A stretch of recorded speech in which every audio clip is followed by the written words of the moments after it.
Finding a way to turn back time. We're spending more than $10 billion a year trying. When it comes to non-invasive, non-topical anti-wrinkle treatments, Botox injections remain king of the hill.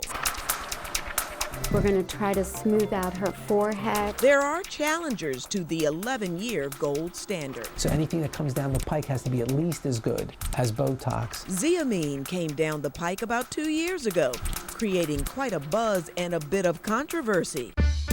Enough for the makers of Botox to seek and get a court injunction against the makers of Xeomin.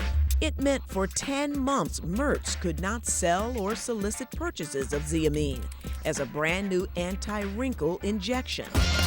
Well, the penalty has been carried out and Xeomin is back and gunning for Botox. Which I don't know if that's going to translate into the patients as being that exciting of a thing. I'm willing to take the chance. Colleen Lascala is just one of Dr. Stephen Davis's longtime Botox patients, now curious about the results she may get from Xeomin.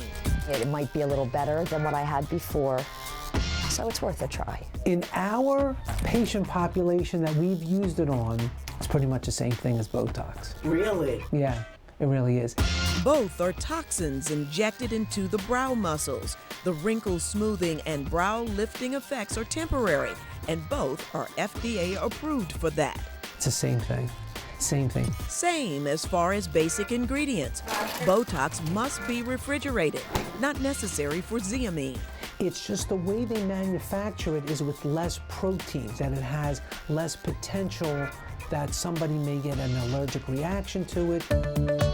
But doctors say other ingredients are slightly different, and that's what many patients hope will make their results all over last longer by using less product and at a cheaper cost. But after you use it for a repetitive amount of time, some people think maybe that the Botox isn't working as well as it used to. So I think what people start to think is that they're developing some sort of a resistance to it.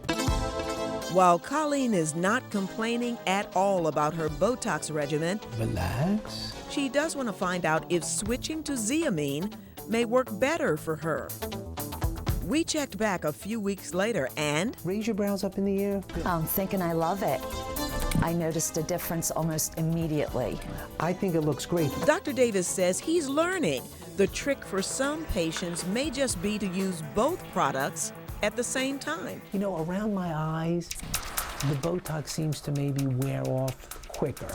So maybe what we'll do is use this in that location and maybe Botox in another location. So we're still trying to play with it. It's like having another color in our palette.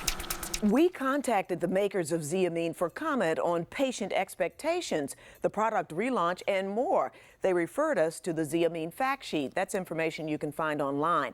As for what Colleen expects, well, we'll have to wait 4 to 6 months to see if Xeomin lasts longer for her. The cost for Colleen's Xeomin injections, same as what she pays for Botox. Joyce Evans, Fox 29 News.